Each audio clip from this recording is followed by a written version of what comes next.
I woke up that morning knowing two things. One, pink satin is a cruel joke.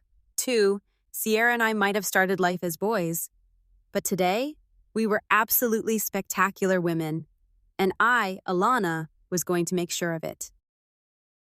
When I opened the box with my bridesmaid dress, I nearly fainted. Pepto pink satin, puff sleeves, a ridiculous matching hat. I slipped it on anyway. Of course I did. I've worn far worse things on purpose. But standing in front of the mirror, I tilted my head.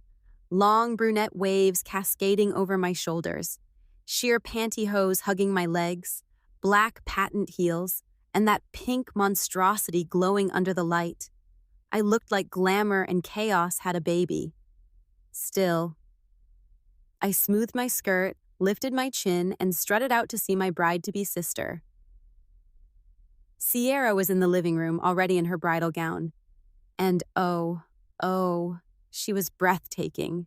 Long chestnut hair under a delicate veil, ivory satin cascading around her like liquid silk, lace sleeves hugging her arms perfectly, soft makeup, gentle blush, glossy lips. She looked like the fantasy we used to whisper about when we were still sneaking into Mom's closet. "Zip me up," she said sweetly, turning her back to me.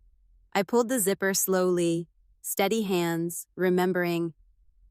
The first time she caught me in Mom's bedroom, both of us in oversized dresses, both terrified, both secretly thrilled, back when we were still supposed to be boys. Now, we were sisters. Beautiful, unapologetic, former sissy boys who had grown into exactly who we were meant to be. I adjusted her veil carefully, stepped back, and gasped. "Perfect," I whispered. A tear betrayed me. I brushed it away before it ruined my mascara. Later, I escaped into my bedroom and changed. The pink nightmare came off with dramatic flair. In its place, my crimson satin dress, fitted waist, soft flowing skirt, black pumps, sheer stockings. My wide red hat tilted just right. When I returned to the living room, I gave Leon a little curtsy. "Better?" I asked. He looked me over longer than necessary.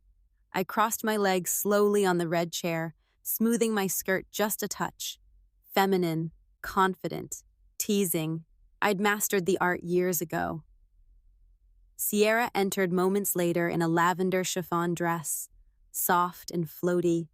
She twirled like she used to do in secret, back when we'd race to unzip each other before Mom came home. She always did love attention, and she always deserved it.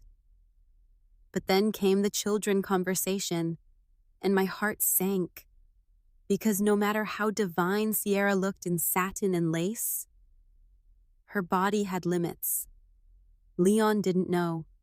Sierra had told him they'd have children. I felt that familiar sister protective fire rise inside me. I sat down on the couch, tucked my skirt neatly beneath me, straightened my back. "Suppose Sierra couldn't give birth?" I asked carefully. "Would that change things?" He hesitated. That told me everything. When Sierra finally admitted part of the truth, he left, just like that. Invitation sent, gown bought, dreams spun, gone. She stood frozen. Then she turned on me. "You couldn't let me be happy," she accused. I swallowed hard. "I never told him you were technically born male," I said softly. "But he deserved the truth about children, and you deserve someone who loves all of you."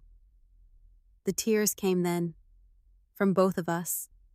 We collapsed on the couch, mascara smudging, skirts wrinkling, holding each other like we used to when we were scared little boys in borrowed dresses. Only now we weren't scared. We were strong. "I wish we could marry each other," she sniffled. "Don't be ridiculous," I laughed softly. "That would be scandalous." She laughed through her tears, and then I grabbed my purse. "Shopping," I declared. "We buy something sparkly. Retail therapy is sacred." She wiped her cheeks. "What about my wedding gown?" I smiled. "You're still going to wear it someday.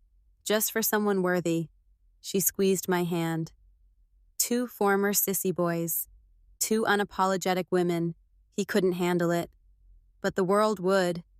And as we walked out in our heels, chiffon and crimson satin swaying, I knew one thing for sure. I did the right thing and I'd do it again. Do it